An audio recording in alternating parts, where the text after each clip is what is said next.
What's up, guys? Speedaholics here, and anyways, today I'm going to go over some of the first impressions that my dad and I found with his new 2016 Cadillac ATS-V that he's had it since December, but it only has around 600 miles on it. He hasn't really been driving it that much, and today was actually the first day that I had driven it since it had been above the red line, which is 500 miles. So once you hit 500 miles, you can start to tack it out to the red line and really push it and have some fun with it. So today was kind of the first day I'd really gotten a good feel for it. But yeah, let's get into it. So first things first, the seats are really nice. He got the Recaro seats, which was an option from the factory because he does plan on taking it to the track. So Recaros are really nice because they do hold you in nicely. And you can see the Recaro stitching on there underneath the V symbol. But yeah, as I was saying, they do hold you in really nicely. And besides that, they're also very comfortable. One downside, though, is that you can't get them cooled. They do come with standard with heated seats, and cooled seats are an option from the factory, but not if you get the Recaro seats. So that's one sacrifice that you do have to make if you want the Recaros, but it's really not that big of a deal. So the speedometer and the gauge clusters are both really nice. The steering wheel is beefy and thick. It's leather wrapped. It's easy to grip and get a good grip on it. And it has these glossy, shiny kind of cruise control and volume controls on it. And having these volume controls is really nice, and I'm going to explain why in a minute. But for the speedometer and the other gauges, it has a 6,500 RPM red line, 200 mile per hour speedometer. It does, and you can see the parking brake is on right there. It has an electric parking brake, and you've got your other just standard kind of gauges. So for the whole infotainment interface here, I'm gonna be honest, I'm not a huge fan of it. It's it's functional. It has plenty of good options. It has everything that you would want, but I don't know. I'm not a fan of the whole practicality here.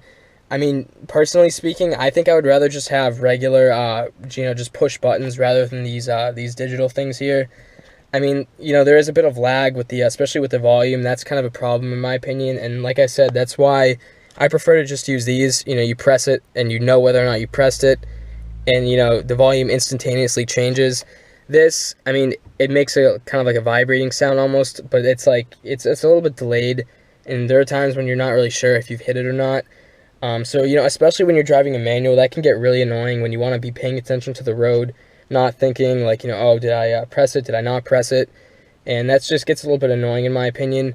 But, that's why it is nice to have these. And if I were to drive this car, I would just use these all the time, to be perfectly honest. So you've got all your basic things here, like, audio controls, phone controls, that kind of stuff. But, I can't really speak from experience, but I do think that, the German sedans are probably much more advanced than this is. It's just okay in my opinion, but that's obviously not why you buy this car. And on that topic of picking a car, the reason why my dad picked this over the CTS-V is because they don't make the CTS-V with the 6-speed manual anymore, which is really sad, but obviously the manual is a dying breed. So just kind of walking around right now, it does have these aftermarket rims on them, which look almost the exact same as the stock ones, honestly. But he has snow tires on it right now, which are probably going to come off soon, knock on wood. Hopefully we don't get any more snow here in Mass. But he did get the red brake calipers, which look really nice, and they have the V logo on them, which you probably can't see because of the spokes. But he also got the carbon fiber package, which has this nice carbon fiber rear diffuser. And it looks really good with the quad exhaust. And it also, the carbon fiber package includes the carbon fiber intake vents right here on the hood, which look really nice. And also the front diffuser. And the grille looks really mean with the carbon fiber. And also the color he got is Vector Blue. And the guy at the dealership told us it was actually the first in the country in Vector Blue, but not really sure if I believe that.